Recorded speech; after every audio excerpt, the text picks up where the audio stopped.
കെട്ടിട പെർമിറ്റ് കൈക്കൂലി കേസിലെ നിർണായക വിവരങ്ങൾ മാതൃഭൂമി ന്യൂസ് പുറത്തുവിടുകയാണ്. വിജിലൻസ് അറസ്റ്റ് ചെയ്ത കോർപ്പറേഷൻ ബിൽഡിംഗ് ഇൻസ്പെക്ടർ സ്വപ്നയുടെ കാറിൽ കണക്കിൽപ്പെടാത്ത പണം കണ്ടെത്തി. സ്വപ്ന അടുത്ത കാലത്ത് അനുവദിച്ച പെർമിറ്റുകളിലും ഇപ്പോൾ അന്വേഷണം നടത്തുകയാണ്. ബിരിലാണ് കൊച്ചിയിൽ ഏറ്റവും പുതിയ വിവരങ്ങളുമായി നമുക്കൊപ്പം ചേരുന്നത്. ബിരിൽ, ഈ ഒരു കെട്ടിടത്തിന് അനുമതി നൽകുമ്പോൾ ഓരോ നിലയ്ക്കും കൈക്കൂലി വാങ്ങി സ്വപ്ന എന്നുള്ളതാണ് അറിയാൻ കഴിയുന്നത്. എങ്ങനെയാണ് അന്വേഷണം മുന്നോട്ട് പോകുന്നത്? ക്രമക്കേടുകൾ ഏത് രീതിയിലാണ് കണ്ടെത്തുന്നത്?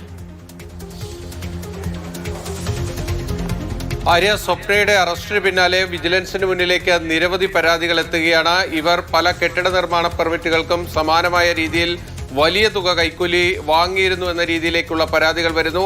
ഇവരെ ഇപ്പോൾ വിശദമായി ചോദ്യം ചെയ്തു വരികയാണ്. അതോടൊപ്പം തന്നെ ഇവരുടെ സ്വകാര്യ കാറിലാണ് ഇവർ ഈ കൈക്കൂലി വാങ്ങാൻ എത്തിയത്. കൈക്കൂലി വാങ്ങാൻ എത്തിയപ്പോൾ 2 കുട്ടികളെയും കൂടി കൂട്ടിയാണ് അവർ വന്നത്. ആ സമയത്ത് കൈയോടെ തന്നെ പിടികൂടുകയായിരുന്നു. പിന്നീട് ആ കാറ് വിജിലൻസ് സെർച്ച് ചെയ്തു. ആ സമയത്താണ് 45,180 രൂപ ആ കാറിൽ നിന്ന് വിജിലൻസ് കണ്ടെടുത്തത്. ഇത് കൈക്കൂലി പണമാണ് എന്ന സംശയം വിജിലൻസിനുണ്ട്. അതുകൊണ്ട് തന്നെ ആ പണത്തിന്റെ ഉറവിടം എന്താ എന്നത് സംബന്ധിച്ച വിശദമായ ചോദ്യം ചെയ്യലിലേക്ക് കടക്കുകയാണ്. നമുക്കറിയാം, ഇപ്പോൾ ഈ കെട്ടിട നിർമ്മാണ പെർമിറ്റുകൾക്കെല്ലാം ഇടനിലക്കാരുണ്ട്, അതായത് ഏജന്റുമാരുണ്ട്. അവരാണ് ഈ പെർമിറ്റിന് വേണ്ടിയുള്ള അപേക്ഷകളൊക്കെ തയ്യാറാക്കി നൽകുന്നത്. അങ്ങനെ ഒരു ഏജന്റ് തന്നെയാണ് ഇവർക്കെതിരെ പരാതി നൽകിയത്. വലിയ രീതിയിൽ കൈക്കൂലി ആവശ്യപ്പെടുന്നു. അതായത് ഒരു കെട്ടിട നമ്പറിന് വേണ്ടി 5,000 രൂപയാണ് ആവശ്യപ്പെട്ടത്. അങ്ങനെ വലിയ തുക ആവശ്യപ്പെട്ടു. അത് ഇവർ തമ്മിൽ നെഗോഷിയേറ്റ് ചെയ്താണ് അവസാനം ഈ 15,000-ലേക്ക് എത്തിയത്.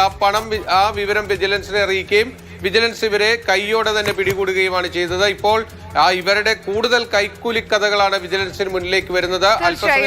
അനുവദിച്ച സ്വപ്ന അനുവദിച്ച എല്ലാ പെർമിറ്റുകളിലും ഇപ്പോൾ അന്വേഷണം നടത്താൻ പോവുകയാണ്.